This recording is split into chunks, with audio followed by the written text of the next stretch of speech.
Salut les amis, c'est Paolo. Bienvenue sur FastProg. Nous allons voir ensemble l'exemple d'un raccordement de deux paires de photocellules DXR10BAP en série sur la ZLX24M. Cette configuration vous permet de brancher plusieurs paires de photocellules sur une entrée de sécurité, si par exemple, il ne vous reste qu'une entrée libre sur la ZLX24M. À savoir que ces deux paires auront forcément la même fonction, puisque branchées sur la même entrée. Je vous expliquerai ensuite comment les activer sur la carte de commande. Pensez toujours à mettre hors tension votre automatisme avant toute intervention sur la carte de commande. Voici représenté en haut le bornier de la carte ZLX24M. Plus bas à gauche, la cellule réceptrice RX et à droite, la cellule émettrice TX de la première paire de cellules, les dip switch 1 sur off. Plus bas encore, l'émettrice RX et à droite, la réceptrice TX de la deuxième paire de cellules, les dip switch 1 sur on. Il est préférable de ne pas poser les RX et les TX du même côté afin d'éviter que les émetteurs et les récepteurs des différentes paires n'interfèrent entre eux. Je n'ai pas représenté les cellules de cette manière sur le schéma pour faciliter la compréhension du câblage.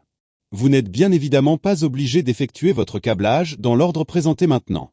La borne 2 de la ZLX24M doit être raccordée à une borne out d'une RX. L'autre borne out de cette photocellule ira sur une borne out de la deuxième RX, puis l'autre borne out de cette dernière se raccordera à CX ou CY de la ZLX24M. La borne 11 au 11 de chaque cellule. Et la borne 10 au 10 de chaque cellule DXR. Et voilà, le câblage est terminé. Si vous disposez des deux entrées, CX et CY libres, je vous conseille plutôt de cliquer sur le lien qui apparaît actuellement en haut à droite de la vidéo. Il nous reste plus qu'à activer les entrées grâce à la fonction F2. Comme vous pouvez le voir sur la vidéo, il existe 11 différents modes de fonctionnement lors du passage devant les cellules ou l'activation des bords sensibles.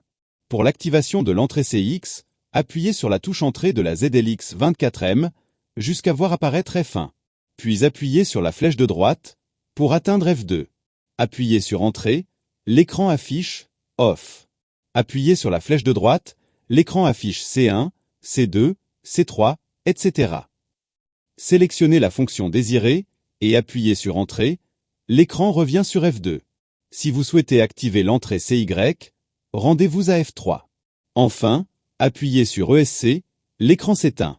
Si au contraire, la carte affiche un défaut de sécurité C1 ou C2 ou autre C, cela signifie qu'il y a un souci de câblage, d'alignement ou d'alimentation sur une ou les deux paires de photocellules. Contrôlez la présence de tension entre les bornes 10 et 11, elle doit être d'environ 24 volts alternatifs, si ce n'est pas le cas, contrôlez les fusibles.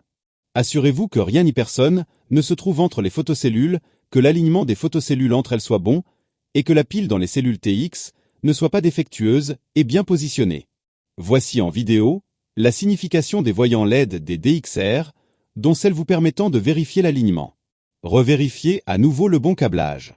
En dernier recours, si après tous ces contrôles, le défaut persiste, alors le test le plus efficace consistera à débrancher les photocellules, les décrocher des piliers, de les apporter à proximité de la ZLX24M, de les espacer de 1 mètre l'une de l'autre et de les raccorder avec des fils apparents uniquement. Cette technique vous permettra de déterminer si vos photocellules sont défaillantes ou pas, puisque vous ne pourrez plus avoir de doute sur le raccordement ou l'alignement. Et si à la fin tout va bien, alors parfait. Si cette vidéo vous a permis d'être plus rapide et efficace, continuons à travailler ensemble. N'oubliez pas le pouce ou le petit commentaire, et n'hésitez pas à vous abonner, afin de découvrir le monde facile de FastProg. De nouvelles vidéos sont fréquemment ajoutées à la chaîne. Pour la programmation de vos télécommandes, d'autres dispositifs de sécurité, ou l'accès direct à la chaîne, cliquez sur le lien qui vous intéresse. Arrivederci, alla prossima!